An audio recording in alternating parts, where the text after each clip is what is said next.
حضرتك طبيت على غفله، كيف عم نعامله المريض المزاريطي؟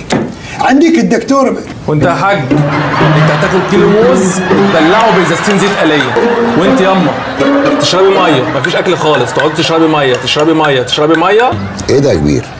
انا ملاحظ ان الدكتور بيكشف على العيانين بالجمله. حضرتك لماح، هو فعلا بيكشف بالجمله. ده تكنيك ياباني وديناه اليابان، وهناك زرعوا له شريحه ويعالج ويعمل اشعه وكل حاجه. ده حتى من قوه الشريحه دي بيشوف الناس عريانه. ما تخافش ما تخافش، انا عامل شريحه مضاده زرعها في مؤخره زيزو. الدكتور شريف. ايوه انت مش شايفني مشغول؟ خد ضيوفك واتفضل. اتفضل جوه. اتفضل تخرج بره بره. يلا بينا. لا لا لا لا صباح الخير. السلام عليكم ورحمه الله. السلام عليكم ورحمه الله. السلام عليكم. وتمشيهم من غير ما تكشف عليهم. حضرتك دكتور، امال ازاي هتفهم الكلام الطبي اللي هجاوبك بيه؟ بس انا لاحظت برضو ان انت بتديهم دواء طبيعي، مفيش دواء كيميائي خالص.